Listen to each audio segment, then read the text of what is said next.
2020 dan para jajarannya, dan yang kami hormati pula para peserta SMS yang berkesempatan hadir pada pagi hari ini. Terima kasih banyak atas antusias dari para peserta yang mantap. Beri aplaus untuk kita semua.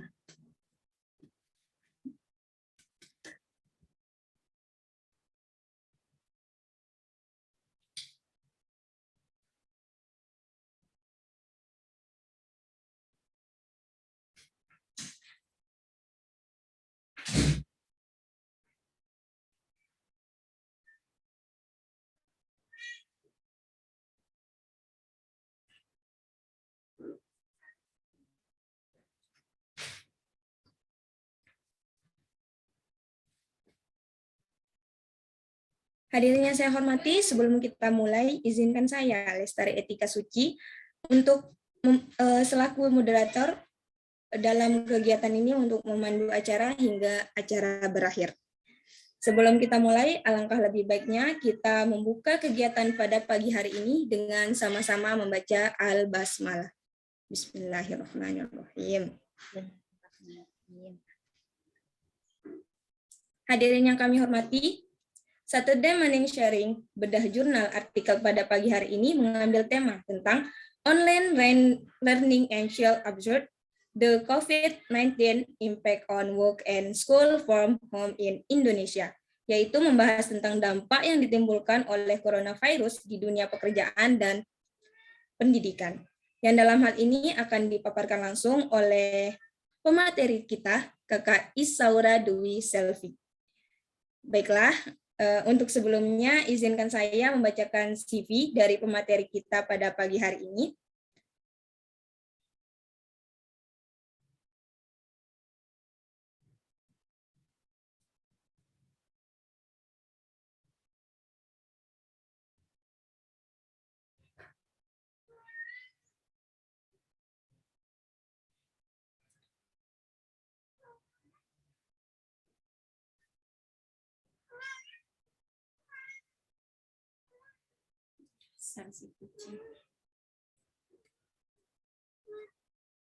Nama Isaura Dwi Selvi, tempat tanggal lahir di Batu Jara 4 Juni 1996,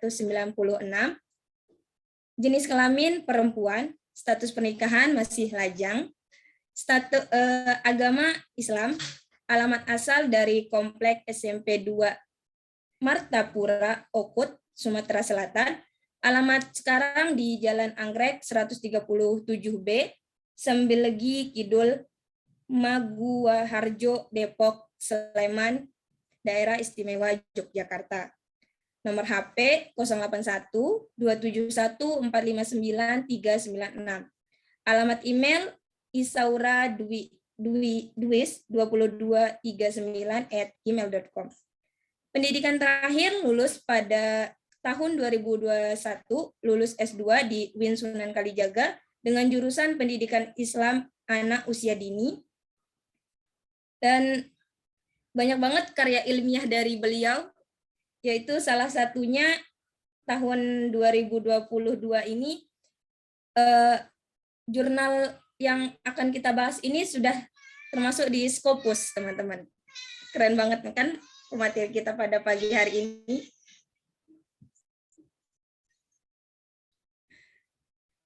Lalu dari pendidikan non formal yang dilalui oleh pemateri kita pada pagi hari ini juga banyak sekali. Salah satunya pada tahun 2021 lembaga yang diikuti itu di Perkumpulan Pendidikan Islam Anak Usia Dini, keterampilannya pendidikan latihan dasar pendidikan Islam anak usia dini.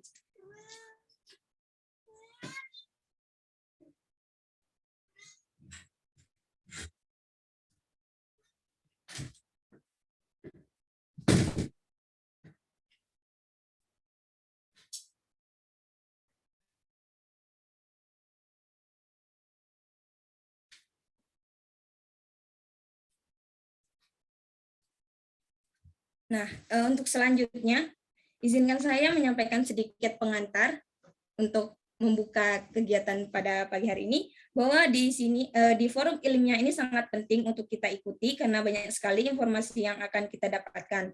Informasi ini akan lebih dipahami jika diskusi yang kita lakukan ini efektif, sehingga saya harapkan kepada seluruh peserta yang mengikuti kegiatan pada pagi hari ini dapat mengikuti sampai akhir acara. Baiklah, untuk selanjutnya saya di sini akan menyampaikan beberapa ketentuan kegiatan pada pagi hari ini, yang dimana penyampaian materi untuk pembicara kita pada pagi hari ini berlangsung sampai 45 menit. Sisanya itu tanya jawab akan dibuka setelah pembicara selesai menyampaikan materinya. Oke, untuk mempersingkat waktu, langsung saja kepada pemateri kita, Kak Isaura Dwi Selvi. Kami persilahkan untuk menyampaikan materinya. Silahkan Kak Isaura. Baik, terima kasih Mbak Tari. Alhamdulillah saya pada hari ini dikasih kesempatan untuk pembuka SMS pertama, yaitu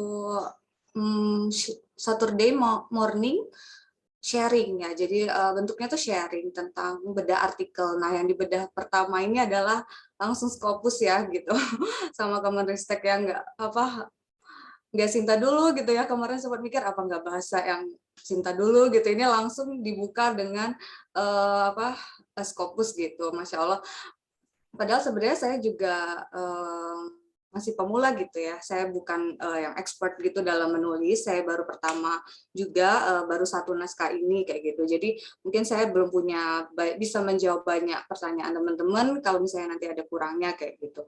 Saya mungkin akan sharing bagaimana perjalanan bisa di Scopus ini. Kemudian karena kan konsepnya kemarin itu adalah bedah artikel Scopus gitu ya. Jadi saya mungkin akan lebih menjelaskan tentang sistematika penulisan seperti itu daripada isi dari atau kajian dari penelitian saya, karena penelitian saya kan tentang anak usia dini gitu kan, online learning and child abuse. Jadi tentu beda kayak gitu kan dengan kajian teman-teman. Teman-teman mungkin ada yang dari ekonomi, hukum, macam-macam gitu ya.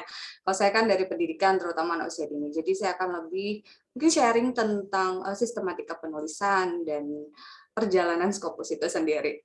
Mungkin sebelum saya share screen, jadi saya cerita sedikit ya. Scopus itu sebenarnya tidak pernah terbayangkan sama saya karena saya juga diajak collab gitu. Saya collabnya sama Pak Suyadi gitu, ke kaprodi saya sekaligus dosen. Kebetulan beliau ini pengen naik jadi guru besar seperti itu kan, untuk menambah nilai angka kredit beliau, dan membutuhkan partner nulis gitu kan. Dan saya diajak gitu, padahal waktu itu saya posisi masih nesis kayak gitu kan. Dan ya udah, tapi kan karena ada kesempatan tuh saya nggak pernah mau menyanyikannya gitu kan ya, apapun. Jadi saya terima aja gitu kan, oke kita nulis gitu kan. Jadi beliau yang mengkonsep tema dan ide kayak gitu kan. Nah, saya yang terjun ke lapangan, ambil data, analisis sampai interpretasi sampai akhir kayak gitu ya. Jadi kita kolaborasinya seperti itu kurang lebih. Dan perjalanannya itu hampir 1 tahun gitu. Tapi untuk terbit di Helionnya sendiri, di Scopus ini, dia cuma 6 bulan. Tapi untuk perjalanannya itu 1 tahun. Jadi ambil data, terus submit dulu. Saya tuh beberapa kali naskah ini tuh ditolak dulu. Jadi hampir kayak 2 atau 3 kali kayak gitu ditolak. Jadi ya tidak semudah yang kayak teman-teman bayangkan submit publish gitu ya, enggak. Jadi ditolak dulu 2 atau 3 kali kurang lebih kayak gitu, sampai akhirnya berjodoh sama Helion ini gitu. Penerbitnya Selpress dari Elsevier. Dan memang ini Scopusnya itu rekomendasi gitu ya. Jadi nanti saya juga akan paparkan di PPT saya tentang Scopus ini. Takutnya kan ada namanya predator gitu ya dalam Scopus. Jadi ketika kita banyak ditolak-tolak ya karena kita memang ngikutin masukan dari orang kayak gitu, Pak, submit di sini, jadi nggak cari sendiri. Kalau cari sendiri tuh takutnya kena predator kayak gitu. Mungkin teman-teman yang pernah dengar ya predator di jurnal Scopus itu kayak gimana ya. Kemudian jadi saya submitnya itu di bulan Mei, karena ingat saya buat covering letternya itu di di bulan Mei, tanggal 7 Mei, saya buat covering letter, terus submit di sana, di Scopus itu, kemudian diterimanya itu di bulan Juni 6 Juni, nanti ada di PPT, di bulan Juni saya diterima, terus tahap reviewer mereview tulisan saya gitu 3 bulan September, terus nanti setelah September itu kurang lebih 3 bulan juga untuk revisi.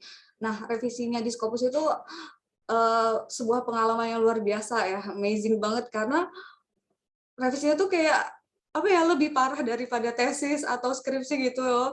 Nggak dibantai tapi pembantaiannya tuh di dalamnya gitu. Jadi kayak mau ngambil data lagi lah. Waduh, bener-bener nanti juga saya akan tampilkan di PPT juga. Ada namanya Microsoft Track Change gitu ya. Mungkin kalau saya kan baru mengenal gitu kan ya, di nulis gitu. Jadi saya belum tahu, dan pas revisi itu benar-benar full semua itu berwarna semua. Jadi revisi semua banyak banget. Itu karena ya reviewernya benar-benar mantep banget gitulah ya. Jadi revisinya 2 kali, alhamdulillahnya major sama minor. Jadi ada revisi yang besar sama revisi yang kecil. Ya kurang lebih segitulah ya ceritanya. Terus di Januari, 14 Januari itu alhamdulillahnya accepted gitu, diterima dan publish-nya 19 Januari.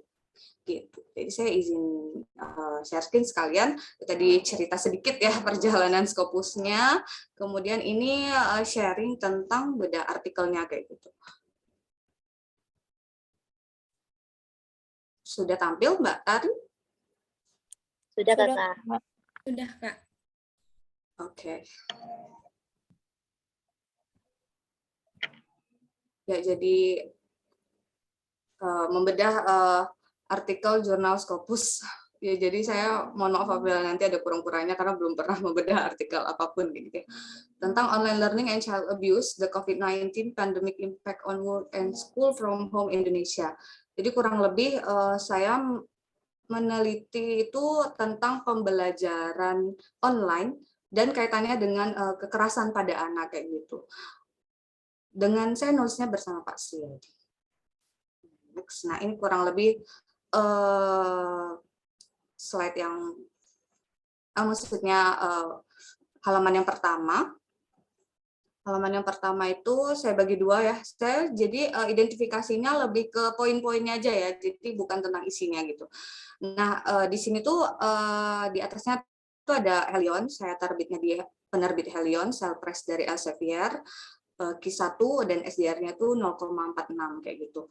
Kenapa sih milihnya yang 0,46? Memang kebetulan karena dosen saya mau naik guru besar, jadi cari yang SDR-nya tuh 0,4, di atas 0,2 kayak gitu ya. Pokoknya harus di atas 0,2. Jadi teman-teman mungkin akan nanti sedikit wawasan baru ya, kalau kita jadi dosen nanti, ternyata perlu juga melihat SDR-nya berapa gitu, jangan lihat Q berapa, Q1, 2, 3, gitu. Ada juga Q2 yang SDR-nya tinggi kayak gitu, jadi penting juga sih untuk mengetahui tentang SJR kayak gitu. Kemudian ini adalah research article dengan judulnya Online Learning and Child Abuse, gitu ya. Kemudian di sini ada identitasnya, saya sama Pak Suyadi, kemudian artikel info dan abstrak. Nah, saya juga dikasih tips ya, ini saya juga belajar, pokoknya saya tuh belajar, intinya saya belum yang expert gitu. Dia tuh bilang kayak gini, ketika kita pengen nulis Scopus gitu, ya harus cari shocking dari judul kita kayak gitu loh.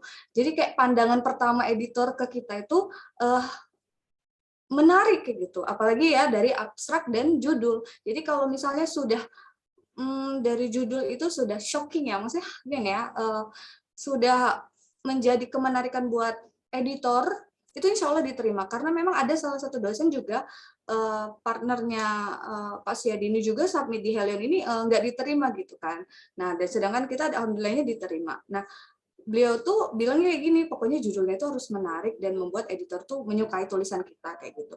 Dan benar, kalau di sini saya contohkan itu adalah online learning dan child abuse. Kok bisa sih pembelajaran online itu menyebabkan kekerasan pada anak kayak gitu kan? Apalagi kaitkan dengan pandemi COVID-19 kayak gitu kan, dengan bekerja dan sekolah dari rumah di Indonesia kayak gitu. Tapi teman-teman sekalian, bahwasanya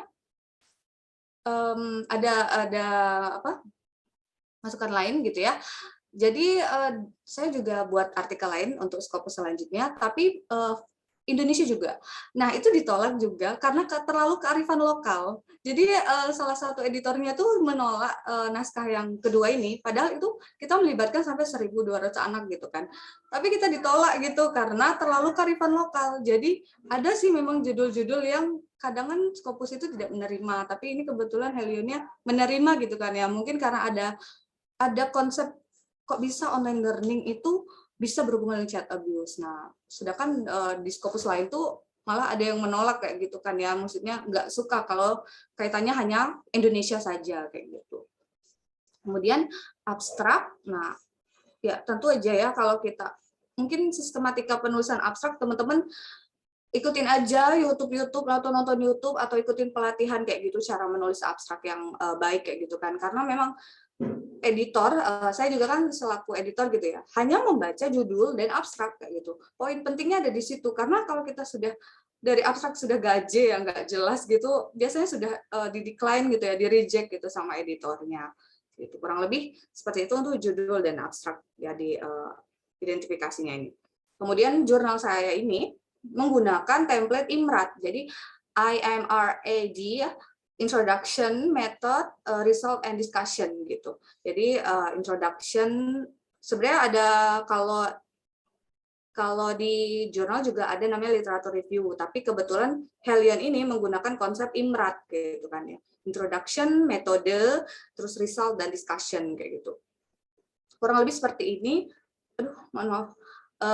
Introduction-nya, pendahuluannya kayak gitu kan ya, latar belakang kenapa bisa saya apa penyebabnya kayak gitu kan ya, bisa terjadinya kekerasan pada anak kayak gitu, dan kaitannya dengan online learning.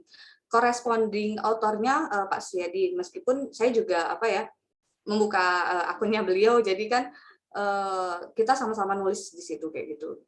Corresponding autornya itu Pak Suyadi, kemudian ini DOI-nya tadi yang saya sampaikan di awal, diterimanya di bulan Juni, kemudian diterima untuk direvisi itu bulan 5 September 2021, kemudian alhamdulillahnya diterimanya di 14 Januari, publish di Elsevier. Alhamdulillah. Next.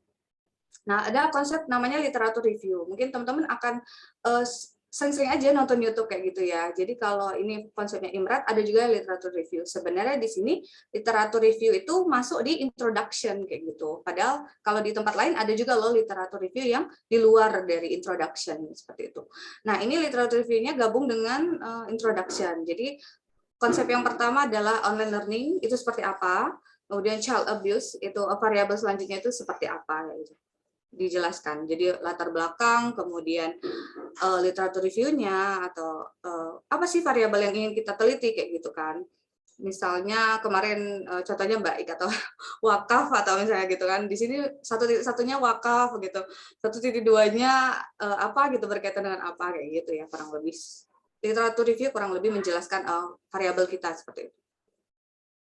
Kemudian di sini responden yang terlibat di sini sekarang se-Indonesia, jadi hampir 317 provinsi ya yang maksudnya responden yang digunakan dari 13 provinsi seperti itu. Ada yang Gorontalo, Yogyakarta, Jakarta, ya kurang lebih seperti itu. Jadi melibatkan 317 responden dari se-Indonesia. Selanjutnya, ini masih di dalam literatur review. Kemudian kedua tadi IMRAD, introduction, method. Nah, selanjutnya metode. Kalau metode ini lebih ke menggunakan kualitatif ya. Saya menggunakan kualitatif, itu menggunakan teknik survei Google Form kayak gitu. Jadi mudah ya teman-teman, kayak ngambil datanya itu sebenarnya nggak sulit. Itu cuman pakai Google Form doang kayak gitu kan.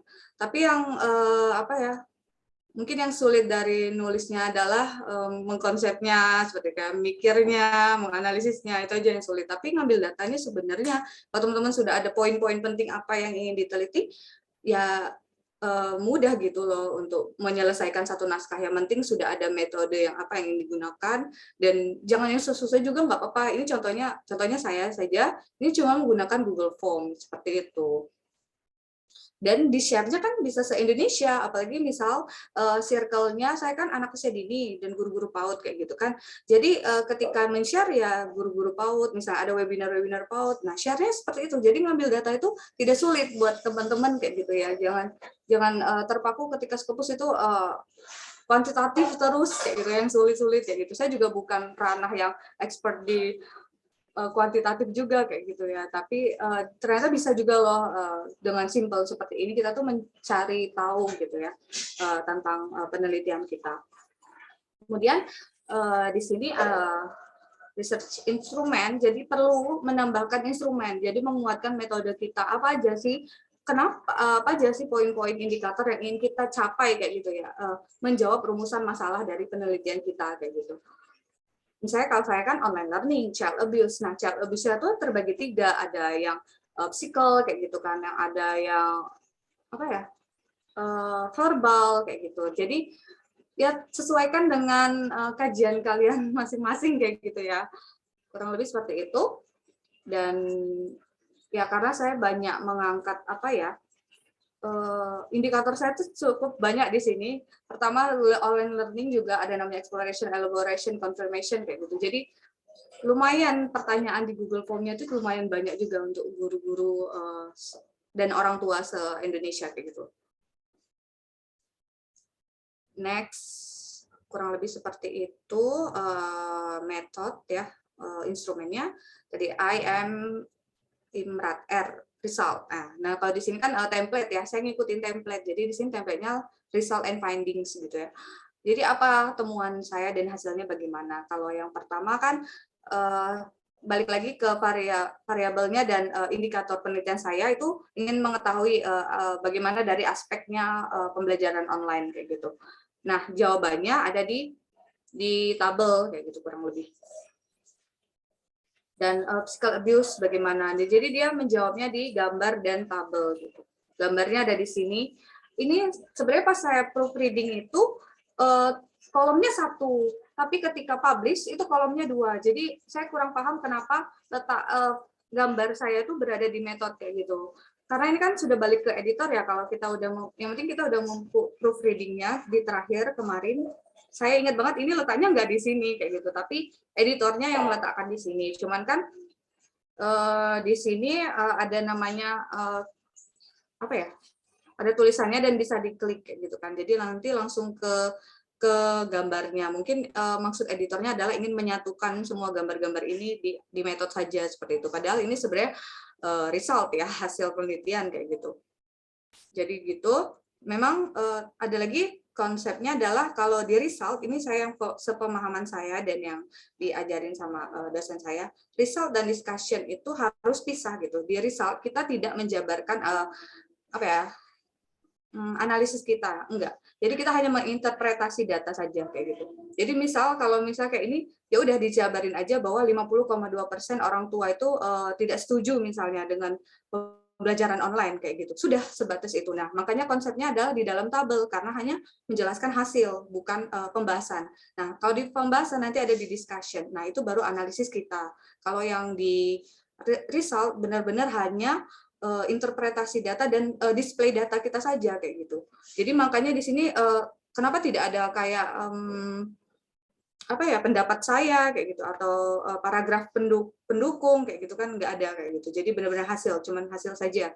Nah, salah satu pendukungnya ya wawancara juga ada di sini, dilibatkan juga wawancara selain Google Form.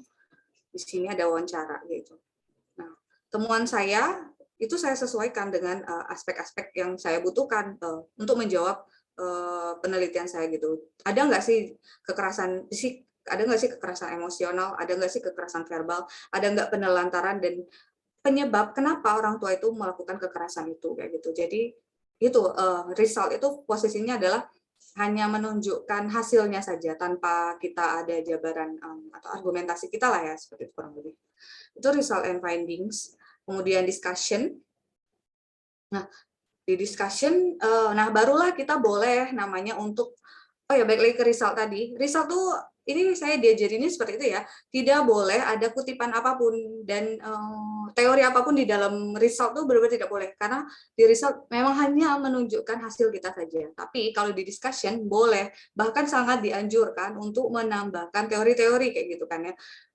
Misalnya hasil data kita blank satu paragraf, terus tambahin penguatnya itu teori-teori kayak gitu.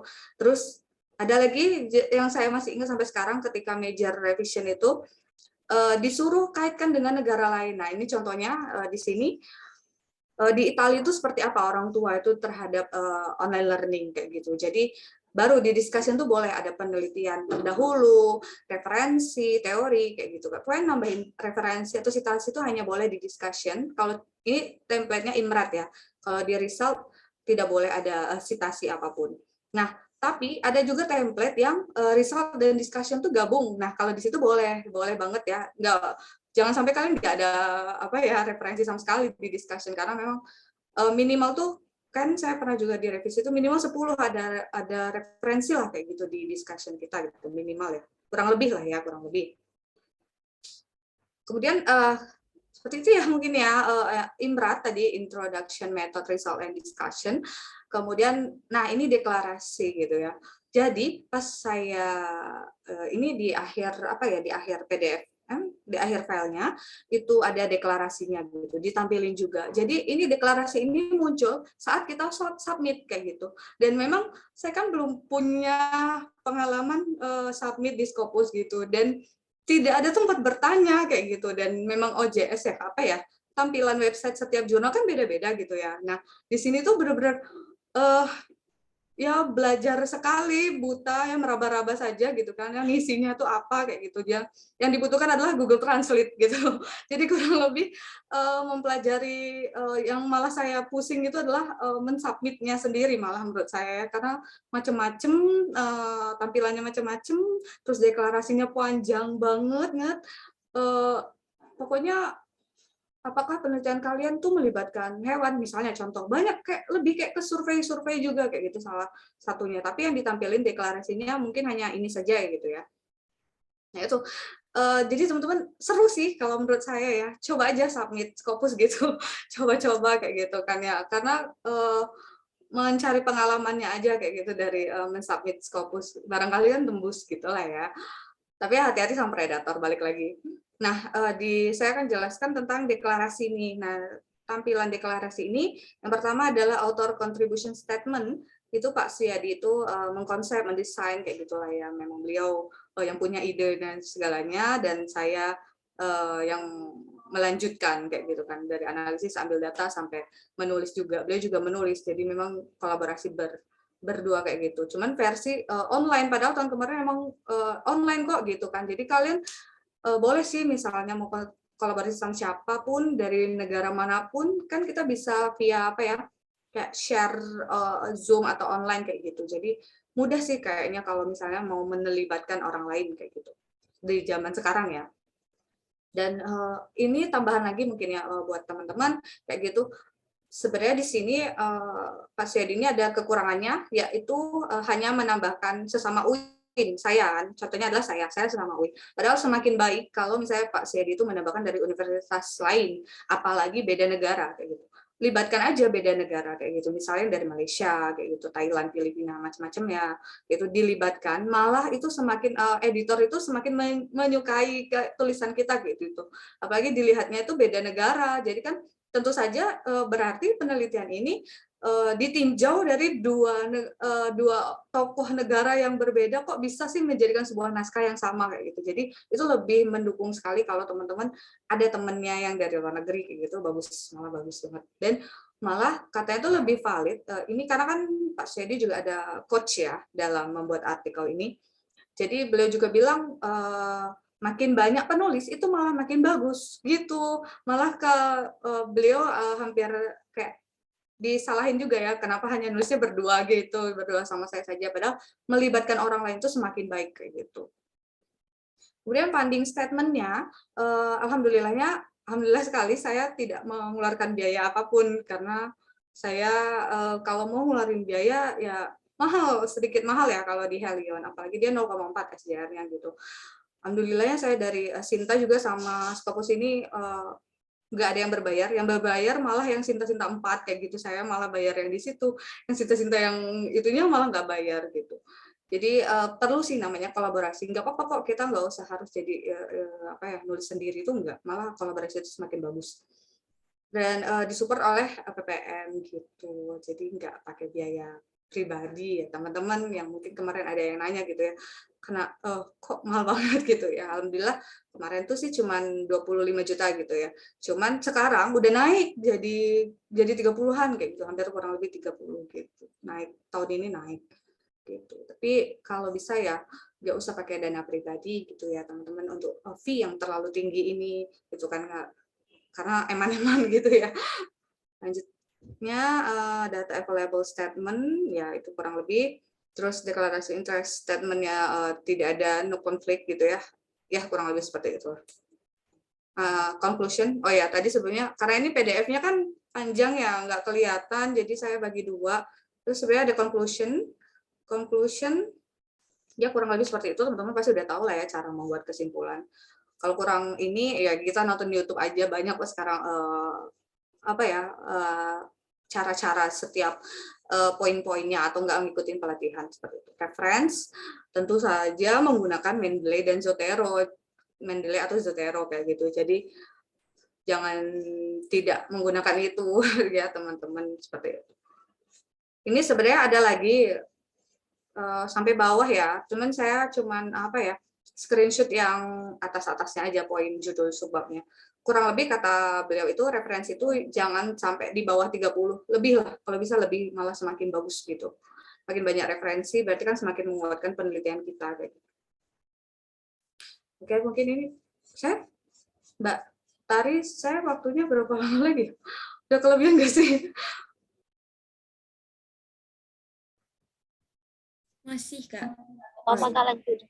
Masih, Kak. Oke. Ini ada sedikit sih kayak pengenalan gitu ya. Mungkin mumpung kayaknya. Oke, find your journal. Jadi temukan jurnal kalian sendiri ya sesuai skop kalian. Jadi SJR itu ada Q1, Q2, Q3 dan Q4 gitu. Apa yang menjadi kebutuhan kalian ya cari sendiri kayak gitu ya di Simago JR gitu. Di situ nanti ditampilin semua yang terindeks Scopus itu sebagian besar ya terindeks Scopus ada di Simago JR, tapi belum tentu yang apa namanya di sana itu ada namanya discontinue. Mungkin pernah dengar juga ya discontinue. Jadi ada discontinue, ada predator kayak gitu. Jadi kalau di Simago JR itu hampir masuk semua seluruh yang pemahaman aja ya, pemahaman sependek pemahaman saya itu seperti itu. Jadi kita belum tahu, belum tentu itu predator atau enggak, atau itu jurnalnya discontinue nanti bakalan atau enggak kayak gitu. Buat nyari aman ya udah pilih aja Elsevier gitu kan ya, yang benar-benar si penerbit besar kayak gitu kan ya, gitu SAGE atau Springer atau Wiley atau yang lainnya gitu lah ya. Jadi sesuaikan sama teman-teman. Ada juga sih dosen saya tuh yang saya nggak tahu dia jurnal apa, tapi beliau pernah bilang hampir kayaknya cuma 3,5 atau 5 juta kayak gitu, Q4 atau Q3 kayak gitu. Jadi ada juga kok nggak yang semahal banget di atas 20 juta tuh ada kok yang lebih murah juga ada kayak gitu. Ada yang gratis, bahkan salah satu dosen saya di Halion juga ada yang gratis gitu karena dia ikut event kayak gitu, ada event atau kayak kan ketika kita submit itu ada apa yang namanya ya tema khusus. Nah, misal COVID-19. Nah, siapa yang menang di tema khusus itu nanti free gitu submitnya. Nah, ada juga dosen saya itu yang free gitu di Helion ini juga kayak gitu. Sigit namanya. Dia tuh gratis di situ. Kebetulan kalau kami nggak ikutin event itu karena memang kebutuhan dosen saya juga dan alhamdulillahnya fee-nya juga nggak dari beliau pribadi semua gitu. Next, nah ini tadi jadi sebelum submit teman-teman mungkin ini gambaran buat teman-teman yang belum pernah submit sama sekali kayak gitu ya. Jadi ternyata kita tuh harus buat covering letter kayak gitu. Saya juga baru tahu kita harus buat covering letter seperti apa ya kayak surat apa ya?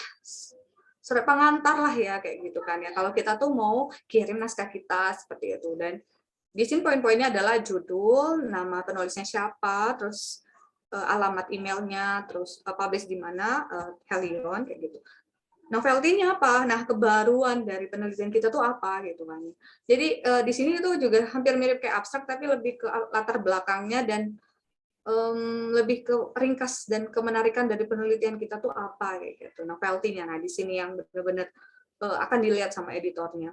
Statement-nya ini belum pernah dipublish dimanapun, place and date, ya tanggalnya Yogyakarta 7 Mei 2021. Sincerely yours-nya Pak Suyadi. Covering letter ya, jadi ketika mau submit itu membuat covering letter. Next-nya, oh ya, oke, terus ada lagi yang ini saya poin-poin yang saya juga baru tahu aja yang saya coba share, tapi untuk mekanisme dalam menulis itu teman-teman bisa cari aja di YouTube atau ya tadi ya kayak gitu ya. Nah di sini ada namanya auto response to reviewers comment gitu ya. Saya tuh benar-benar zonk dan nggak tahu kalau kirim submit ulang itu ada auto response to reviewers comment gitu kan ya. Jadi saya pertama yang major revision itu di sini ya, major revision itu cuman kirim submit revisinya doang tanpa respon dari saya gitu. Jadi untung nggak ditolak gitu ya, jadi dibalikin lagi sama mereka dan mereka minta respons kita untuk komen dari reviewer itu. Jadi jangan hanya mengembalikan dari kita, jangan cuma submit balik doang, jangan cuma submit revisinya doang, tapi ada juga respon ke kita kayak gitu. Respon dari kita untuk reviewernya gitu. Kan, nah ini contohnya ya, salah satu contoh reviewer itu merevisi kayak gitu. Di metode, nah dia bilang blank seperti ini. Jadi saya masih konsep memisahkan responden pertama dengan responden kedua kemarin. Nah sekarang saya gabungkan menjadi 317 kalau nggak salah ya tadi di awal. Nah itu, jadi based on reviewers respon kita perbaiki kembali. Pokoknya ini saya benar-benar baru sekali mau belajar ini dan saya juga bertanya sama yang sering kayak gini. Ini teman-teman apa ya, bisa saling bertanya gitu ya. Jadi kan kalau sama dosen saya juga kan beliau juga belum tahu konsep yang kayak gini. Jadi kita tanya sama yang lebih paham kayak gitu. Kalau saya misalnya kemarin saya tanya sama yang di jurnal juga kayak gitu ya. Mungkin teman-teman sering dengar itu Mas Himawan gitu. Nah, saya tanya gitu gimana cara auto response to reviewers comment ini gitu. Gimana sih cara membalas jawabannya itu, maksudnya konsepnya itu yang seperti apa? Karena saya nggak ngerti. Awalnya itu dia cuma bentukan email doang kayak gitu. Oh, ternyata tampilannya seperti ini nih kayak gitu. Jangan ditinggalin, ternyata ini tuh penting kayak gitu. Dan penting buat kita tuh tanya sama teman kita atau kakak atau senior kita yang sudah publish banyak kayak gitu. Jadi ada ya, kita jangan sampai takutnya kayak saya hampir kesalahan kayak gini, saya hanya kirim review aja revisi aja tanpa ada auto response kayak gini gitu. Nah ini reviewer ini kan campuran ya, jadi sebenarnya panjang sekali ini, cuma saya hanya cut dari depan dan bawah aja. Dan yang ini major, ada juga minor. Sebenarnya di bawah sini ada minor. Nah, alhamdulillah reviewer 2 itu tidak ada komen apapun di minor itu. Jadi cuman ya udah bilang we say thank you very much. Jadi alhamdulillah, jadi nggak usah banyak respon kita macam-macam kalau misalnya mereka tidak ada komen apapun kayak gitu. Itu sih. Itu kalau sekilas tentang revisi dalam pengalaman saya ya gitu di Helion ini. Gue nain tadi ya Microsoft Track Change. Kalau saya memang saya belum paham sama sekali kayak gitu kan, ya belum tahu apa sih Microsoft Track Change gitu kan. Dan akhirnya saya nonton YouTube ya, balik lagi ke YouTube terus. Jadi di YouTube akhirnya oh ternyata kalau kita mau revisi ambil naskah kita yang kemarin dan revisi menggunakan Microsoft Track Change. Jadi perubahan apapun itu nanti akan tampil di sini. Jadi tidak menyulitkan editor, tidak menyulitkan reviewer mau baca lagi kayak gitu. Oh di sini bagian perubahan kita. Itu sih sebenarnya tujuan Microsoft Track Change. Jadi kalau saya mungkin udah biasa di jurnal kita ya, jurnal Indonesia kan nggak ada yang kayak gini ya, nggak minta kayak gini. Jadi kalau misalnya review udah kirim aja gitu ya yang revisi kita tanpa nanti editor tuh tahu bagian mana yang kita revisi itu. Kadang kan reviewer atau editor bingung juga ya, ternyata di Scopus tuh kayak gini loh, perlu namanya Microsoft Track Change gitu. Ini kalau nggak salah yang ini yang minor. Kalau yang major bener-bener seluruh abstrak tuh ubah total gitu. Introduction sih enggak ya, karena ada kutipan-kutipan nggak banyak, cuman bawah-bawah tuh banyak banget kalau yang major ya. Kalau yang minor ini kurang, kalau nggak salah ini minor. Ini masih saya cuma memperbaiki beberapa kayak spelling sama Grammarly. Nah, saya juga mungkin ini tips buat teman-teman juga ya. Saya submit sendiri dulu, nerjemahin sendiri dulu, terus pakai Grammarly. Nah, berawal dari situ dulu. Modal apa itu doang gitu sama Google Translate kayak gitu. Ternyata revisinya pas dapat revisi alhamdulillahnya tuh nggak nolak, cuma bilang perbaiki ya, perbaiki spelling dan Grammarly gitu.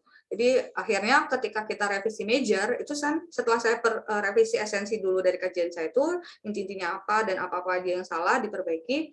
Nah, saya proofreading ke tempat yang expert lah ya dalam bahasa Inggris kayak gitu.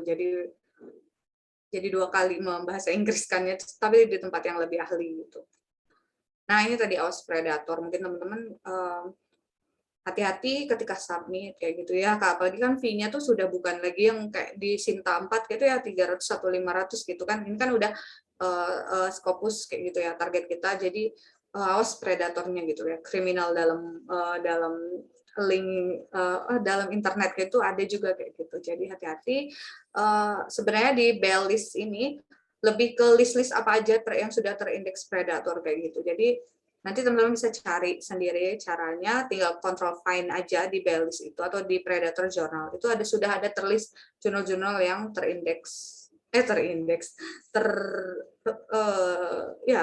mungkin terkonsep sebagai predator gitu. Nanti tinggal control find aja. Misalnya jurnal kita jurnal apa ya, misalnya contohnya alat file misalnya gitu ya, pas di bail list kita control find alat file dan nggak ada, berarti kita tidak masuk dalam list predator alat file itu kayak gitu. Tapi kalau muncul berarti jurnal yang kita cari itu predator kemungkinan besar gitu ya. Oke, mungkin itu aja yang bisa saya sampaikan terkait dengan Scopus ini. Terus saya juga nggak punya kata-kata motivasi apa ya kayak gitu ya. Saya motif dari Pramudia Anantatur, menulis adalah bekerja untuk keabadian gitu ya. Jadi suaramu tuh akan terdengar sampai kapanpun, bahkan sampai kehidupan selanjutnya ketika kamu itu menulis. Yang kamu tinggalkan itu adalah karya. Jadi sama juga lebih orang akan mengingat dan mengenang karyamu kayak gitu, bukan individualmu kayak gitu. Jadi tinggalkanlah maksudnya tinggalkan karya-karya yang bermanfaat buat orang lain, karena melalui menulis itu akan abadi. Kurang lebih seperti itu teman-teman sekalian yang Saturday Morning Sharing ini. Mohon maaf apabila ada kurang-kurang dan salahnya, kepada Allah saya mohon ampun. Wassalamualaikum warahmatullahi wabarakatuh. Waalaikumsalam warahmatullahi wabarakatuh. Terima kasih Kak Isaura Dwi Selvi atas penyampaian materinya terkait dengan pembedahan jurnal Scopus. Gila, keren banget. Aku sampai yang, wah ternyata gini ya rasanya kalau mau submit di Scopus, harus kayak yang teliti banget. Ternyata ada konsep-konsep yang harus kita jalani dulu sebelum mau ke Scopus. Nah, berhubung aku juga banyak pertanyaan sebenarnya, tapi mungkin kita buka dulu lah untuk para peserta yang mau bertanya. Oke, langsung saja kita beralih ke sesi diskusi atau tanya jawab. Untuk yang sesi pertama, saya buka untuk 3 orang. Cepet banget yang mau nanya. Belum dibuka. Oke, langsung aja ya. Yang udah raise hand ada Mas Muhammad Miftah dan Kak Zezen yang mau nanya. Langsung Kak Miftah, silahkan diaktifkan. Kakak Zezen duluan. Mau cuci muka biar on cam. Oke, baik. Kak Zezen, kepada Kak Zezen disilahkan. Assalamualaikum warahmatullahi wabarakatuh. Waalaikumsalam warahmatullahi wabarakatuh. Saya tuh masih muda, nggak usah panggil kakak, masih muda kok. Baik, terima kasih atas pemaparan dari pemateri Mbak Isa. Mungkin kemarin sudah sharing secara singkat, sekarang mau tanya lagi lebih jauh terkait Scopus ya. Cuman kita sedikit cerita dulu. Memang beberapa waktu lalu saya juga sangat ngebet itu, ibaratkan mau Scopus sampai nanya teman sana teman sini, bahkan yang di luar negeri pun. Cuman giliran udah semangat terus denger lagi ini jadi down lagi gitu. Karena memang revisinya banyak dan lain-lainnya banyak.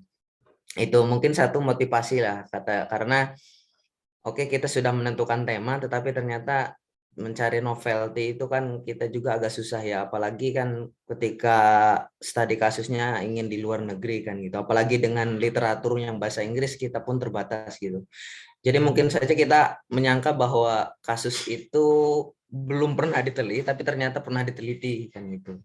Itu yang pertama. Yang kedua, sebelum nulis di Helion ini terkait penelitian, apakah memang sudah menentukan mau di Helion apa memang setelah ada tulisan baru di Helion? Karena kan setiap jurnal itu punya gaya selingkung masing-masing ya, salingkung masing-masing. Dan itu harus disesuaikan oleh kita sendiri. Nah, maksudnya dulu itu apakah kita nyari jurnal dulu, apa kita nulis dulu itu. Nah, lalu yang kedua terkait penelitian, cara memperoleh data itu kan pakai Google Form ya. Nah, kadang-kadang kita juga agak bingung. Maksudnya dengan Google Form itu apakah bisa, soalnya kita beda scope ya, kalau sampean kan pendidikan, kalau saya kan di keilmuan syariah, jadi kan agak sedikit berbeda. Nah itu mungkin nanti ada masukan lah terkait pengumpulan datanya seperti apa, kalaupun itu memang mau di dalam negeri. Mungkin itu saja dari saya, terima kasih. Wassalamualaikum warahmatullahi wabarakatuh. Waalaikumsalam warahmatullahi wabarakatuh. Terima kasih atas pertanyaannya Kak Zezen. Oke, langsung ditampung dulu atau mau langsung dijawab Kak Isa? Pertanyaan selanjutnya aja ini saya catat kok. Oke, baiklah. Langsung saja Kak. Bagaimana Kak Miftah? Siap. Oke, silahkan Kak. Bismillahirrahmanirrahim. Assalamualaikum warahmatullahi wabarakatuh. Terima kasih Kakak Isaura Dwi Selvi. Sebenarnya ada juga sempat tadi ditanyakan oleh saudara kita, tapi ada sedikit mau nambahin pertanyaan. Kalau yang ada Sinta nih, terus Trindex Scopus, Trindex Sinta, itu apakah Trindexnya itu maksudnya apa, Kak? Itu Q1, Q2, Q3, Q4, atau how?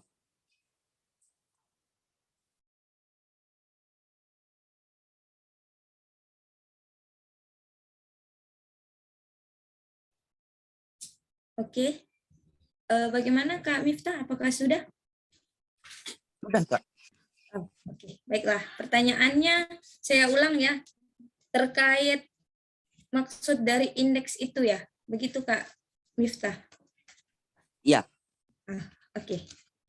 Oke, langsung ke pertanyaan selanjutnya Kak Ahmad Faza, disilahkan.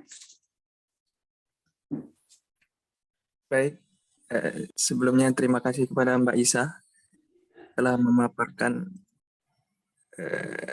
sharing pengalamannya kurang lebih. Saya kira awalnya itu agak membedah artikelnya, makanya itu saya ada ingin bertanya, ingin meminta. Pengen itu dibedah artikelnya itu agak secara pokok-pokoknya aja gitu. Karena walaupun berbeda disiplin ilmu, saya kira penting ya bagaimana posisi kajian ini diletakkan gitu. Kemudian argumen utamanya apa? Kemudian bagaimana berangkat dari apa isunya, kira-kira gitu. Karena setidaknya kalau mau di Scopus, yang pasti novelty yang ada harus ada novelty, dan saya kira memang bukan yang ini, yang ya ada sesuatu yang berbeda lah pastinya. Nah itu yang pengen saya ketahui lebih lanjut, kira-kira Mbak Isa itu bagaimana. Nah, kemudian yang kedua itu terkait dengan literatur review ya.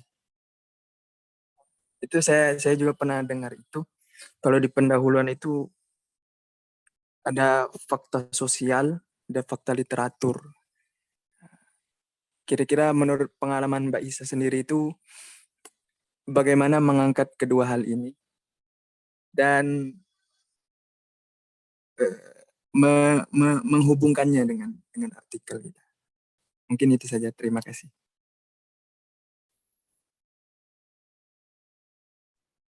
Baik, terima kasih Kak Ahmad Faza atas pertanyaannya. Ini ada pertanyaan tambahan dari Kak Miftah. Beliau nanya terkait cara submit secara umum di Helium itu kayak gimana sih Kak, katanya gitu. Cara Mungkin- kakak submit di Helium kemarin itu Kak, apakah Helion. ambil syaratnya dulu jeda seminggu atau langsung artikel atau gimana? Ya. Oh, iya. Tolong diceritakan pengalaman yang cantiknya. Ya, baik, silahkan Kak Isa langsung dijawab pertanyaan. Baik, Masya Allah ya pertanyaannya kayak diborong banget ya saya. Saya sekali lagi saya tuh ceritain ya, saya tuh baru pertama nulis. Jadi kalau misalnya nanti ada yang tidak terjawab, mohon maaf sekali kayak gitu ya. Jadi ini hanya sebatas sependek pemahaman saya saja gitu. Tadi yang pertama Mas Zezen itu ya, novelty-nya itu seperti apa sih, maksudnya gimana kebaruan dalam menulis itu ya. Kalau memang kan yang mengkonsep itu kemarin itu Pak Siadi gitu ya, bukan ide dari saya kayak gitu kan. Dan beliau tuh coba mengangkat dua variabel yang kok itu tuh bisa berkaitan kayak gitu loh. Jadi kan menjadi sebuah kebaruan dan keunikan dalam artikel itu, apalagi dari judul ketika dibaca sudah menarik, itu kan akan membuat editor tuh sudah jatuh cinta sama kita pada pandangan pertama kayak gitu kan. Jadi kalau misalnya yang penting tuh apalagi kalau misalnya ternyata di negara lain itu ada juga yang sudah mengutip itu, tapi kan mungkin barangkali kita punya konsep yang berbeda gitu kan, di negara kita mungkin beda dengan negara lain misalnya. Terus tuh saya rasa Mas Zezen juga pasti akan mencari dulu dong referensi dari judulnya Mas Zezen. Gak mungkin Mas Zezen langsung pluk jadi judul ini saya sudah pasrah, ini baru banget kayak gitu. Enggak kan, pasti akan cari referensi lain dulu. Misal di Google Scholar gitu kan, ada sudah berapa banyak yang membahas ini, apalagi kalau misalnya sudah ribuan ya Kak, kayak di PAUD gitu misalnya. Kalau di PAUD itu, ini contoh aja ya, misalnya dia membahas tentang menggunakan metode boneka jari untuk kognitif, itu sudah banyak banget. Jadi novelty-nya adalah bagaimana kita merubah boneka jari itu menjadi apa kayak gitu, misalnya entah melalui IT atau melalui digital atau apa kayak gitu kan. Jadi novelty itu lebih ke kebaruan yang tidak banyak digunakan orang kayak gitu. Jadi menurut saya sih lebih cari aja referensi di Google Scholar atau di mana ya kita bisa mencari referensi gitu, dan cek sudah seberapa jauh naskah yang pengen kita teliti itu sudah diteliti orang lain kayak gitu. Tapi sebenarnya kan nggak apa-apa ya, misalnya kita pengen mengangkat saya tadi pembelajaran online, tapi variabelnya beda lagi juga sebenarnya kan nggak apa-apa gitu. Misalnya ada yang sudah banyak membahas online learning ini, tapi kan kita punya variabel yang berbeda, itu juga nggak apa-apa kayak gitu. Itu kan lebih novelty juga kayak gitu ya. Itu sependek pemahaman saya saja tentang novelty, kurang lebih seperti itu. Kemudian kenapa Helion kayak gitu kan? Kenapa Helion tadi saya juga sudah bercerita sedikit di awal itu, bahwasanya memang saya bukan di Helion awalnya, karena kayak ada 2 atau 3 gitu ya, IJR atau International Journal Education apa ya gitu ya, itu tadi ditolak kayak gitu. Jadi saya bukan konsepnya milih Helion udah kayak gitu, enggak, cuman beberapa sudah dicari hasil rekomendasi dan di Simago itu muncul, terus di Bellis itu jurnalnya tidak ada kalau nggak salah gitu ya caranya. Terus ya udah itu rekomendasi dosen, nah udah kita coba submit di situ dan ditolak ternyata. Nah baru pindah, terus ditolak lagi, pindah lagi. Alhamdulillah memang kalau Scopus itu kalau nolak tuh cepet ya gitu, nerima tuh 1 bulan, tapi kalau nolak tuh cepet gitu, jadi kita tidak akan di PHP gitu.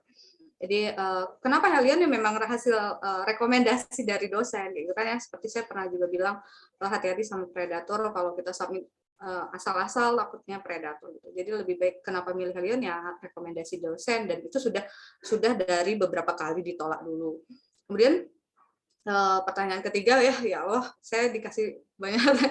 Yang ketiga itu cara memperoleh data gitu ya. Nah, tadi saya juga sampaikan bahwasanya saya menggunakan teknik yang simple ya mungkin ya. Terlihat seperti simple memang, Google Form dan wawancara doang kayak gitu kan ya. Jadi tidak serumit yang kita bayangkan ketika menulis Scopus kayak gitu. Cuman memang ada beberapa yang kayak misalnya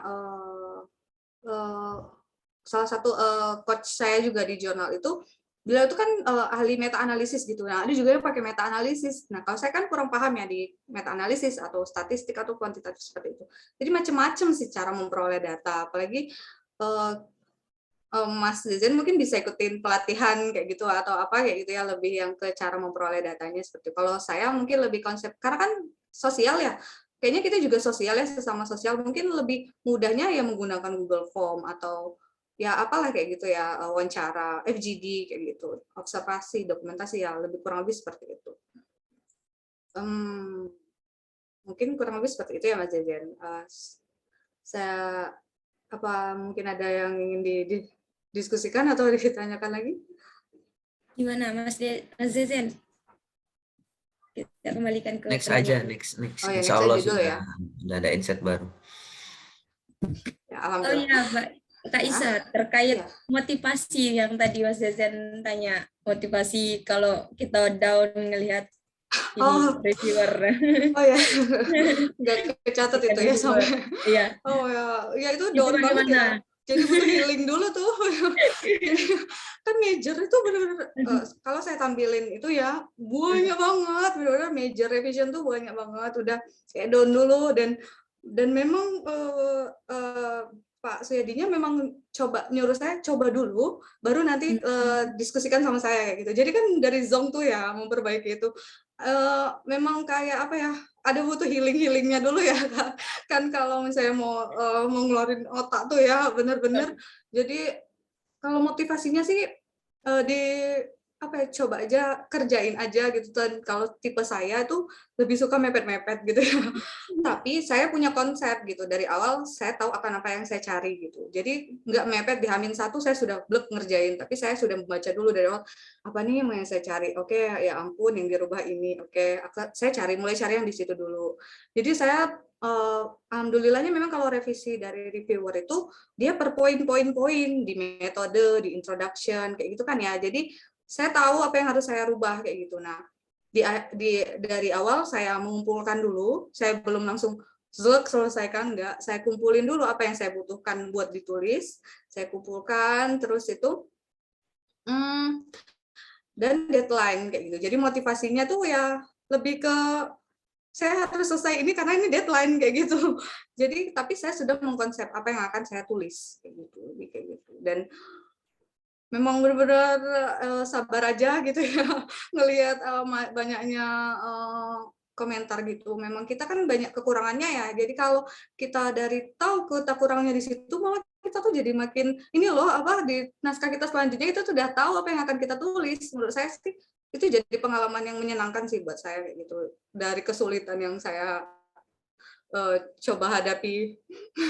Dan di akhir kan juga ada revisi minor ya. Jadi tidak langsung revisi kita itu ditolak mentah-mentah, itu enggak, dikasih revisi lagi gitu, ada minor, ada kekurangannya nanti dikirim lagi gitu sama editornya revisi kedua kalau nggak salah. Jadi coba aja dikerjain gitu. Oke, lanjut pertanyaan selanjutnya ya Mbak tadi ya. Iya. Mas Miftah ini ya, pertanyaan itu ada dua ya, yang ini yang secatatan saya aja. Ada Sinta yang terindeks Scopus, maksudnya itu gimana gitu ya, ternyata ada jurnal Sinta yang terindeks Scopus gitu. Sependek pemahaman saya ya, kalau terindeks Scopus berarti Sinta 1 kayak gitu. Jadi yang pasti kalau nggak salah ya, ini sependek pemahaman saya, sudah jelas bahwa Sinta 1 itu pasti terindeks Scopus. Nah, kalau kita mau cari dia key berapanya, ya udah cari aja di Simago JR-nya. Ini masih sependek pemahaman saya aja ya. Kalau saya nanti ada kurangnya atau salah, mungkin ada yang bisa menambahkan gitu nanti ya. Sependek pemahaman saya gitu. Jadi misalnya dia terindeks Scopus ya, bukan tersitasi Scopus ya. Jadi ada dua, terindeks sama tersitasi. Jadi itu kayak di Anoxid ini ada namanya alat file itu tersitasi Scopus. Jadi naskah dari alat file itu ternyata dikutip juga dan disitasi di Scopus. Nah, kalau yang terindeks, insya Allah itu sudah jelas pasti dia apa ya? Mungkin ya pemahaman saya itu sudah Scopus, dan kalau untuk ngelihat Q1, Q2, Q3-nya ya cari aja di Simago JR tadi yang saya sudah share link-nya kayak gitu. Saya tampilin link-nya tadi. Kurang lebih sih seperti itu ya tentang Sinta yang terindeks Scopus gitu. Terus cara submit secara umum. Jadi cara submit secara umumnya Helion itu hampir sama aja ya kayak Sinta kayak gitu ya. Apalagi tips aja sih buat teman-teman, banyak-banyak aja coba-coba submit. Mungkin saya tadi kan kemarin gagal terus ya. Gagal kayak 2 atau 3 kali gagal, jadi punya pengalaman submit terus kayak gitu. Jadi submitnya hampir biasa aja, kayak bikin akun dulu, terus pilih ini artikel review atau ini artikel review atau artikel research gitu ya. Nanti kan kalau kita submit ya kita pilihnya research artikel gitu kan. Kita pilih itu, terus selanjutnya next selanjutnya itu kita upload datanya, kemudian yang next step ketiganya judul, abstrak, keyword gitu kan, terus autor apa ya, penulisnya siapa-siapa aja kayak gitu. Lebih ke situ sih. Kayaknya kalau submitnya biasa aja sih. Nah, yang menurut saya sulit itu tadi deklarasinya gitu kan, submitnya itu lebih setelah naskah, identitas. Nah, deklarasinya yang kita perlu diskusi juga sama saya sama partner nulis kita atau kita sendiri lah ya. Kan kalau tadi deklarasi itu maksudnya temuan penelitian kita ini melibatkan hewan atau melibatkan siapa kayak gitu kan. Terus itu ya salah satu yang saya baca ya. Terus penelitian kita ini apakah kayak survei gitulah deklarasinya gitu. Itu yang bedanya Scopus sama Sinta gitu. Ada deklarasinya. Kalau Sinta kan submit terus ini tidak apa ya, submit, upload data, terus checklist yang penting kita sudah mengikuti author guideline gitu kan, checklist, terus udah selesai. Kalau Sinta, kalau Scopus ada deklarasi gitu, kurang lebih submitnya seperti itu. Terus itu ya tadi pertanyaan Mas Miftah. Saya lanjut dulu aja ya. Pertanyaannya Mas Ahmad gitu ya.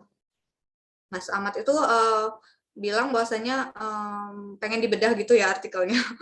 Jadi saya tadi juga dari awal memang tidak menyampaikan, tidak terlalu menjelaskan artikel isi esensi dari kajian penelitian saya itu, karena memang saya konsepnya adalah anak usia dini gitu. Tapi jadinya saya dalam waktu yang semini ini saya cuma sharing pengalaman dan sistematika penulisan dan bagaimana konsepnya tadi ya gitu.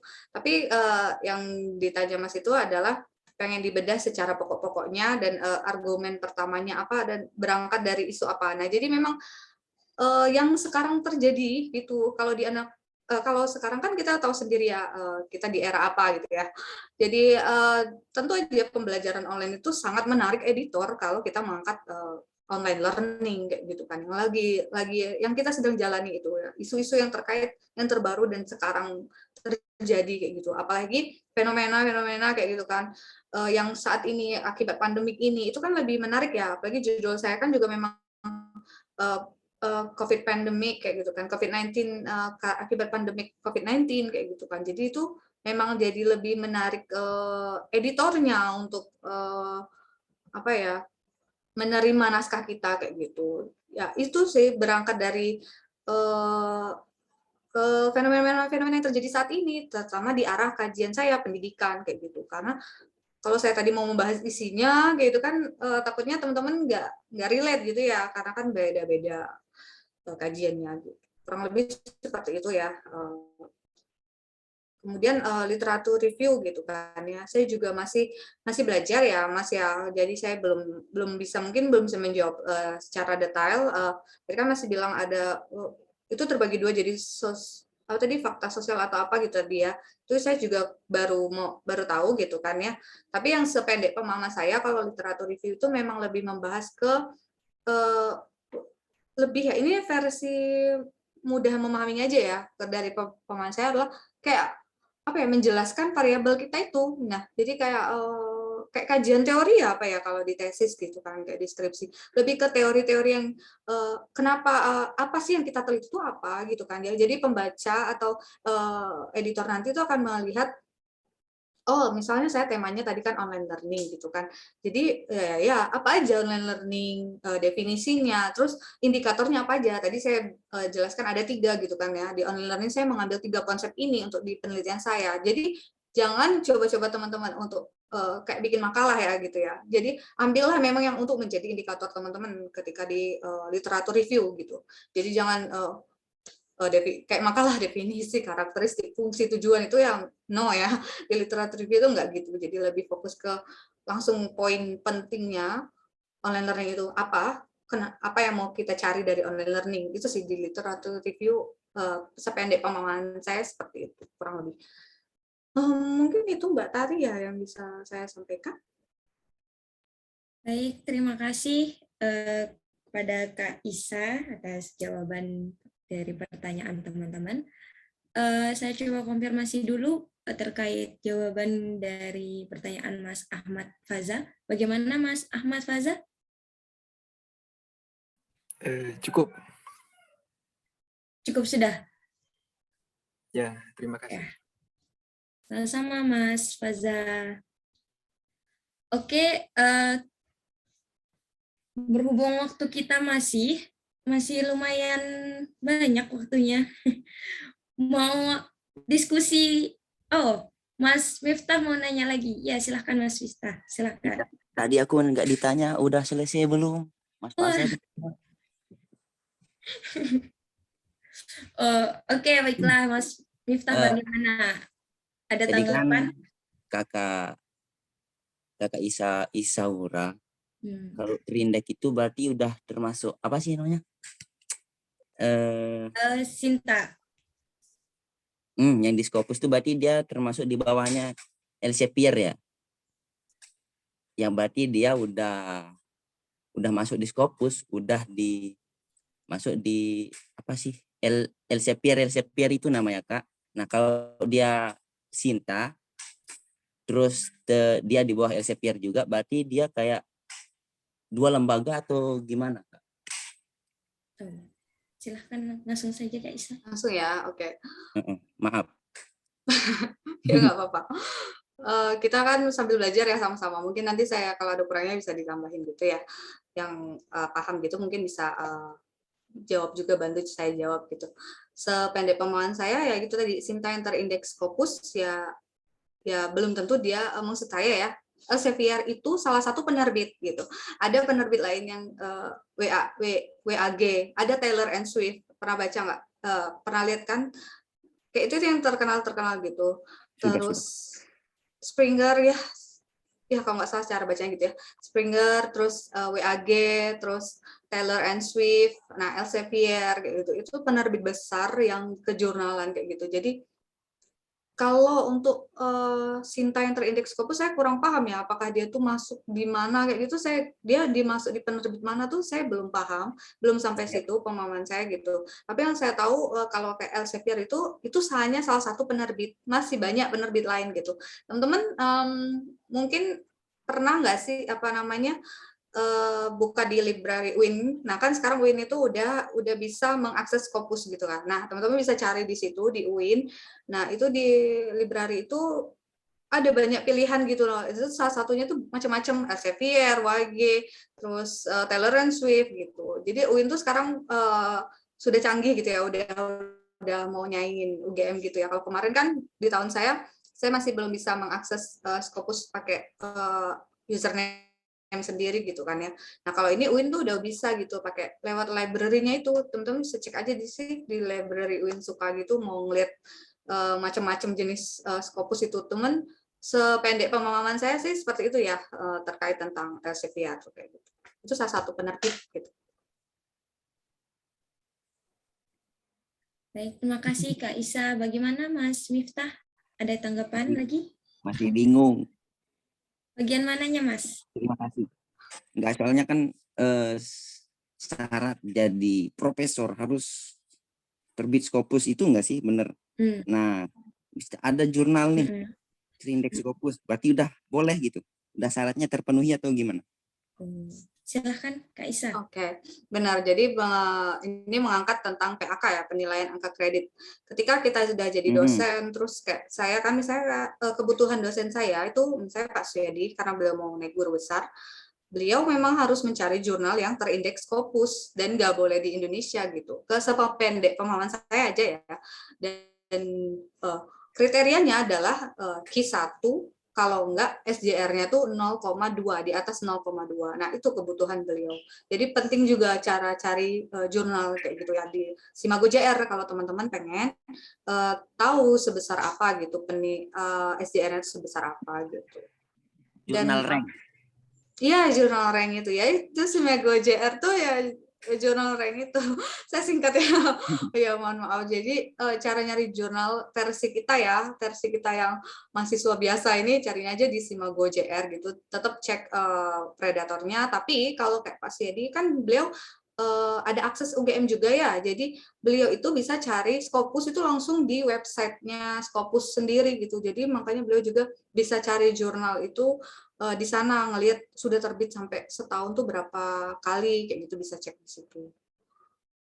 Ya luas ya, cukup luas ya memang bahasan Scopus ini. Jadi mungkin kalau saya ada kurang-kurangnya mohon maaf gitu. Terima kasih Kakak Dwi. Oke, enough from me.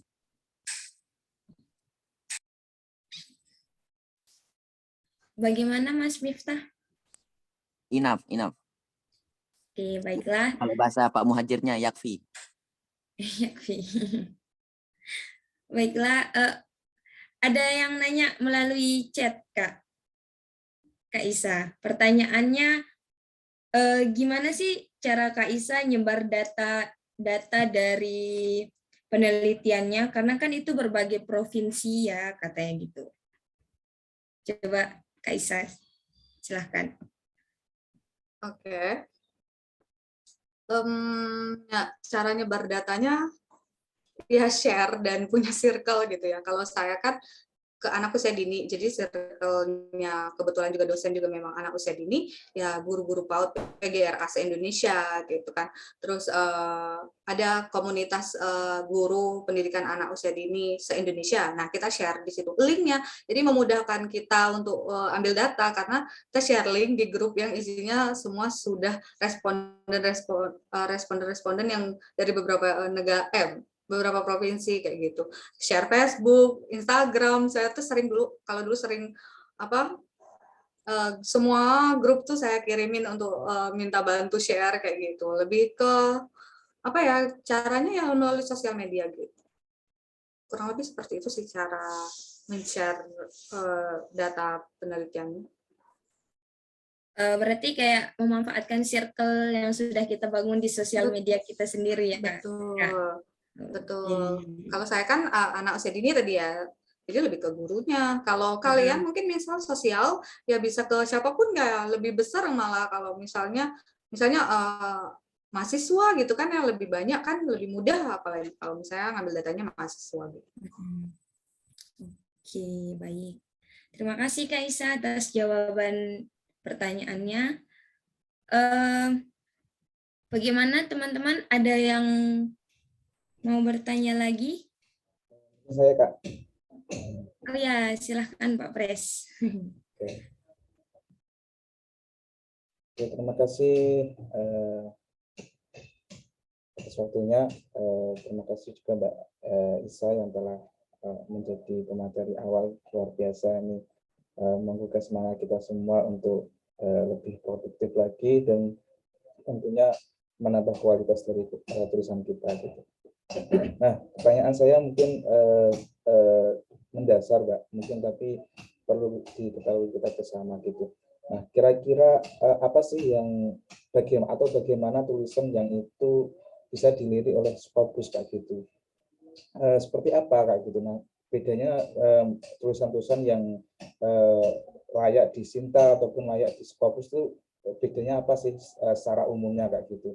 Karena pengalaman ya di Sinta 2 itu sudah Masya Allah banget kayak gitu kan, terkait dengan reviewnya dan lain sebagainya begitu, apalagi di Scopus itu. Nah, kira-kira apa sih yang membedakan secara umumnya kayak gitu, sehingga tulisan kita itu layak untuk di Scopus kayak gitu.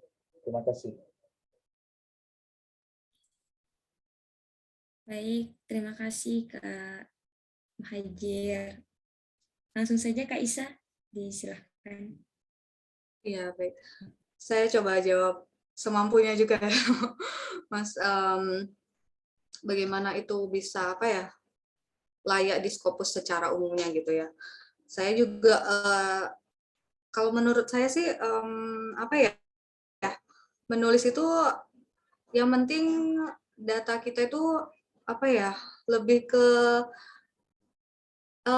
analisisnya sih ya. Mungkin menurut saya perbedaannya tuh di situ ya. Kalau misalnya ini mungkin versi sosial ya, di saya kan sosial, lebih ke sosial. Kalau di Indonesia kan kita kayak result dan discussion tuh gabung. Jadi hasilnya langsung dianalisis kayak itu biasa aja gitu. Tapi kalau di Scopus tuh kan dipisah gitu ya. Misalnya ini template-nya Imrat tadi kan.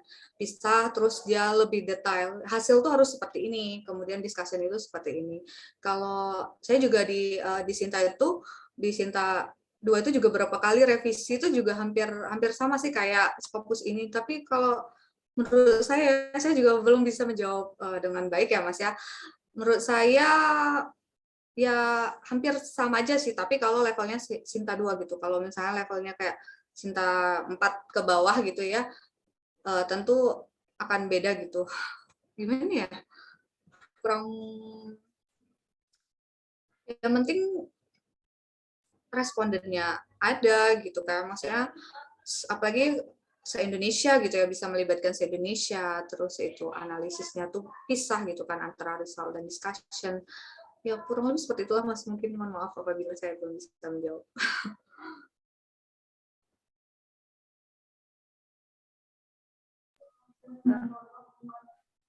Baik, terima kasih Kak Isa. Bagaimana Kak Iklimah? Oh iya, izin masuk ya. Oh iya, silahkan. Menanggapi dari pertanyaan Pak Pres tadi, sedikit mungkin ada kaitannya dengan yang dosen saya sampaikan, bahwasanya sebenarnya untuk menulis di Scopus itu banyak judul yang rasanya itu biasa, cuma interpretasinya, analisis datanya itu penyampaiannya keren, sangat tajam dan detail. Berbeda dengan yang dilakukan orang-orang Indonesia. Rata-rata mereka itu lebih menggebu-gebu di judul, tetapi interpretasinya, menganalisis datanya itu biasa-biasa saja. Itu yang dosen saya sampaikan. Mungkin benar kata Mbak Isa tadi, terletak pada interpretasi dan analisis datanya. Kemudian saya boleh bertanya nggak, Mbak? Ya, silahkan Kak Iklimah. Dari berbagai data yang Mbak dapatkan, ya, dari berbagai data yang Mbak dapatkan, berapa sih kira-kira yang tidak sesuai dengan kriteria? Kemudian yang saya herankan lagi ya, subhanallah, kata saya itu, menurut saya itu artikel yang sangat beruntung, karena kalau di-compare dengan teman-teman dosen yang Kakak Isa tadi jelaskan, itu kan ditolak gitu. Padahal skop kakak itu Indonesia. Cuma lagi-lagi mungkin itu skopnya lebih tinggi ya, timbang yang punya teman dosen Kak Isa. Gitu. Yang meskipun skopnya nggak hanya di Indonesia, tapi di luar Indonesia. Ya, pertanyaan saya lebih pada data, Kak, kumpulan datanya. Ya, itu aja sih. Oke. Saya coba jawab juga ya. Tadi pengumpulan data ya Mbak Ika. Lebih ke pengumpulan data.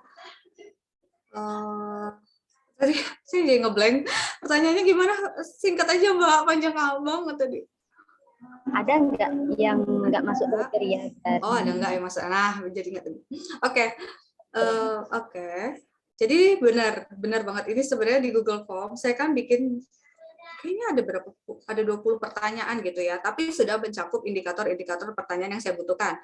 Misalnya aspek online learning, aspek child abuse tadi ada 3 tadi. Nah, memang benar Mbak, pertanyaannya bagus ya malah menurut saya. Yang saya pahami itu adalah di aspek yang penelantaran saya mendapatkan kriteria yang tidak saya harapkan gitu. Jadi di pertanyaan itu saya harapkan tuh kalau di survei saya banyak kok orang tua menelantarkan anaknya ketika belajar online, ya kan orang tua kerja kayak gitu. Tapi mereka ngisi surveinya, mereka tuh nggak ngaku kalau mereka tuh menelantarkan anaknya kayak gitu. Jadi lebih kayak gitu.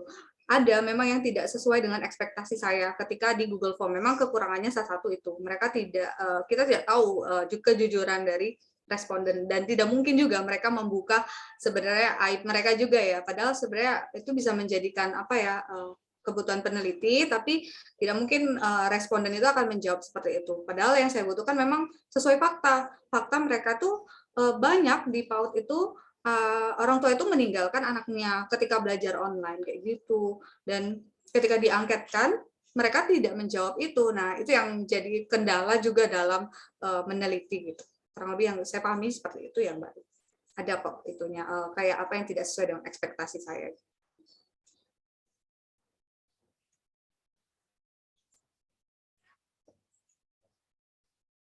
Gimana? Lanjut Mbak Tan. Oke, bagaimana Kak Iklimah? Sudah terjawab atau ada tanggapan? Oh iya, boleh menanggapi lagi? Silakan. Penelitian kakak ini sudah terbilang baru gitu ya. Untuk mengatasi penelitian terbaru tuh grand teori, untuk mencari grand teori, terus penelitian dahulu. Untuk Kak Isa tuh gimana cara mengatasinya? Kalau memang itu sangat-sangat terbarukan gitu loh. Jadi kalau saya ini masih mengangkat konsep penelitian saya gitu ya.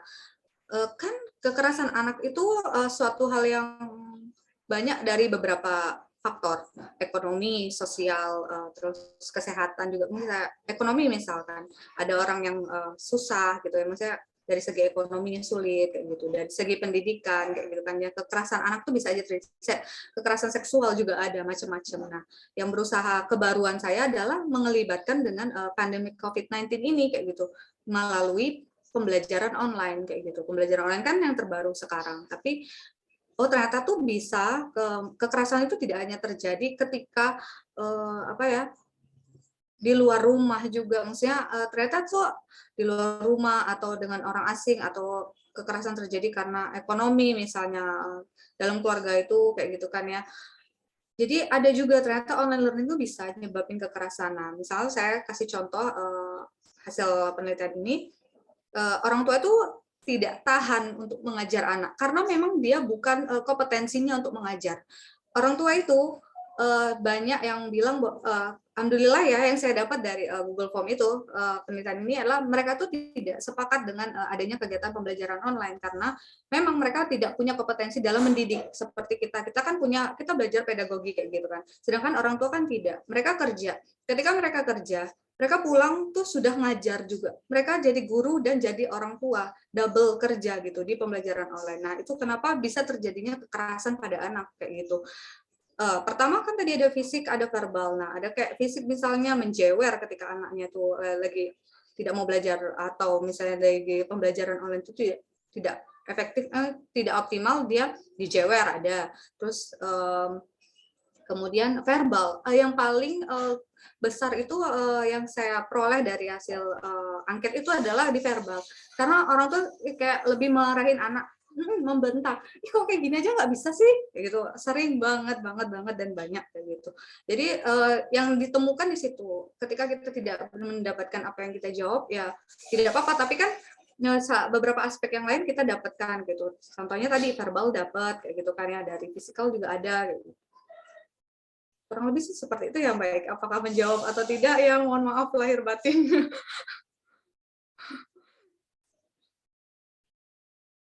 Siap, Kak. Terima kasih jawabannya, keren. Terima kasih juga atas pertanyaannya Kak Iklima. Oke, baiklah. Masih ada lagi yang mau bertanya?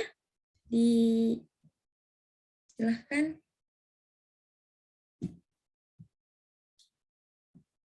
Kalau sudah tidak ada, mungkin saya akan menaik kesimpulan. Kalau sudah cukup yang bertanya, sudah ya, sudah tidak ada lagi. Namanya masih boleh, Kak, nanya. Waktunya masih beberapa menit lagi, tapi kalau sudah cukup, saya izin untuk menyimpulkan hasil diskusi kita pada pagi hari ini, pagi yang menjelang siang. Hasil diskusi kita ini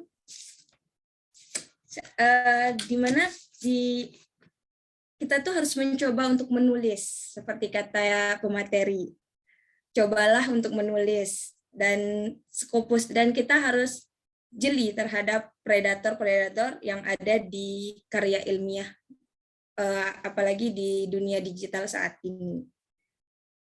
Begitu. Jadi teman-teman kalau sudah memiliki konsep tapi masih belum berani, ayo coba dan ajak teman-teman kalian untuk collab bersama, baik itu yang dari luar daerah, karena seperti pemateri katakan, seperti yang pemateri sampaikan bahwa saat ini di zaman yang canggih ini kita sudah bisa melakukan collab dengan yang walaupun beda daerah dan walaupun beda negara, kita sudah bisa melakukan collab seperti itu. Oke, baiklah teman-teman. Tidak terasa kita sudah berada di penghujung acara, penghujung kegiatan diskusi kita pada pagi hari ini yang sudah menjelang siang. Untuk selanjutnya, karena ini sudah di penghujung, marilah kita sama-sama menutup kegiatan kita pada pagi hari ini dengan sama-sama membaca Alhamdulillah. Semoga apa yang kita diskusikan dan kita peroleh dapat memberikan manfaat dan berkah untuk kita semua. Amin, amin ya robbal alamin. Untuk selanjutnya kita akan mengambil sesi foto bersama. Dimohon untuk kepada semua teman-teman. Ya, bagaimana? Pak Res, boleh minta tolong. Oke, salah satu ya, dibuka semuanya. Oh, enggak.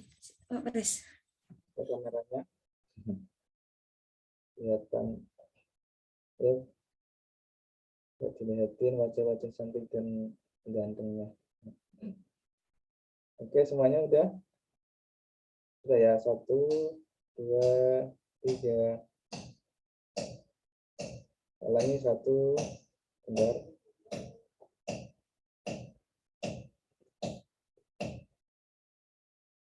Ulangi ya, 1, 2, 3. Oke, yang kedua. Bentar. Oke, ulangi 1, 2, 3. Oke, semuanya sudah cukup. Terima kasih Pak Pres. Terima kasih Pak Pres, mohon maaf ya. Soal adat menyuruh-nyuruh. Baiklah, karena cara Baik kita teman-teman, terima kasih ya yang sudah mengikuti dari awal sampai akhir dan bersama kami. Dan agenda kami selanjutnya. Aisyah, terima kasih ya.